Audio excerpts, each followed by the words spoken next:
All right, everybody, Bryce here, coming at you with another real quick crypto market update. Guys, now clearly there's quite a bit of volatility still left to get worked out of the market. A lot of this is really surrounding, as we've talked about, the tariff fears, and you see the stock market ended this week on even more volatility. Bitcoin and the stock market are actually struggling right now to break and hold above their 200-day average, which is a really key long-term technical indicator. It drives a lot of these long-term sort of momentum strategies. And so we do want to keep our eye on that 200-day moving average. A breakdown below it, it could spell lower prices back down to the most recent lows, which is right around $75,000. So where we're at right now, right around $84,000. To me, a break below the 200-day average would be met with a lot of buying power, okay? Because who's on the other side of some of the short-term selling? The long-term power players, the pension funds, the hedge funds, the institutions that are just now coming online, because just now the institutions and the regulations have finally allowed for this kind of behavior, right? And what am I talking about? I'm actually talking about, for instance, the new head of the SEC, a guy named Paul Atkins. He just went to the Senate this week to get confirmed in his hearing. And he said his number one priority at the SEC is to clean up basically Gary Gensler's mess. His number one priority is to get clear guidelines and regulations and rules for the crypto and digital assets world. That's a huge statement in front of the Senate, in front of America, his number one priority, okay? So that means there's a lot to clean up, right?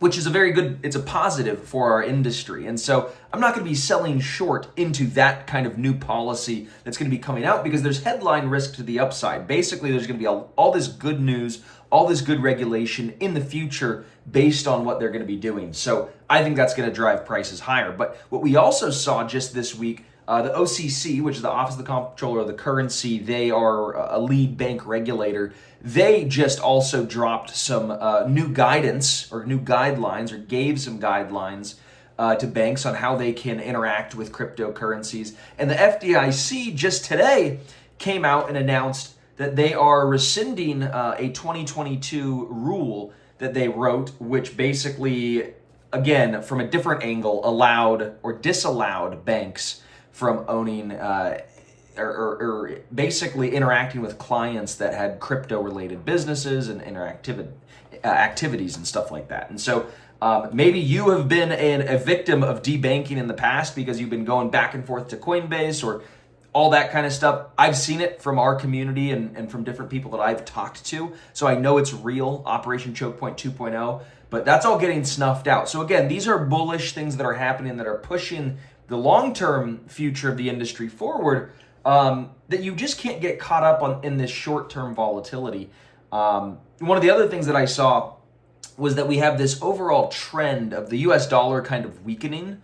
So the DXY is now also at its 200-day moving average, which is kind of an interesting coincidence that everything's kind of hovering right around that 200-day average.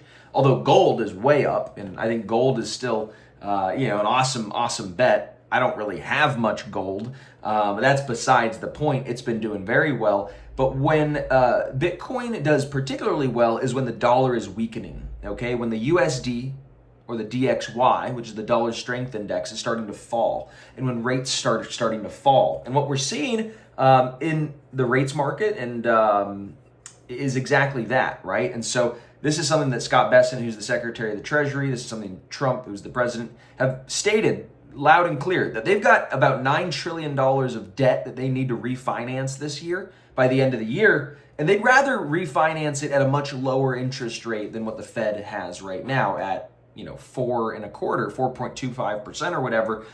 They'd much rather refinance that at 3 or 2%, right? Let's bring the rates down, then refinance the debt. So we'll see what happens. But that is a really big looming uncertainty, what's kind of adding to this contraction in the market and the confusion as well. Now there's also the looming sort of resolution of how we're going to have the tax code, right? There's all these discussions about, the continuing resolution and the tax code, the debt. There's so many uncertainties in Washington right now because of this changeover, not only in the regime, right, with the new administration, but a changeover radically in how these, the new cohort of people, the new regime really thinks. And they're upending everything that Washington kind of stood for, and that's what they viewed the people voting for. And so there's a big shakeup, and I think Wall Street and the stock market is just digesting that big fiscal shakeup. So in all of this, I'm still very confident that we can come out the other side a month or two down the line. Crypto is going to be miles and miles higher, okay? I don't think that this is a long-term sort of downtrend that's beginning in crypto. I don't think that it's a long-term rollover in the stock market or anything. I think that we're truly just testing some new support zones in a bull market correction, and that these are great opportunities to be a buyer. So I'm still buying. I'm still looking and doing my research on those fundamentally strong altcoins that I think are going to be really riding the wave of the next sort of leg higher, basically, right? This next wave of adoption, where now we're going to have all the policy in place to allow American companies and international companies to interact with crypto on a whole new level, offer innovative products and services at a whole new level. So we're really at the beginning. We're on the cusp of the breakout. And so I do not want to give up my crypto exposure, because at any day, at any point, that market could have that green candle that takes us to new highs at any moment. So with that being said, I hope you guys got something out of today's crypto market update. I hope you guys are investing and trading safely, and we'll see you guys back soon.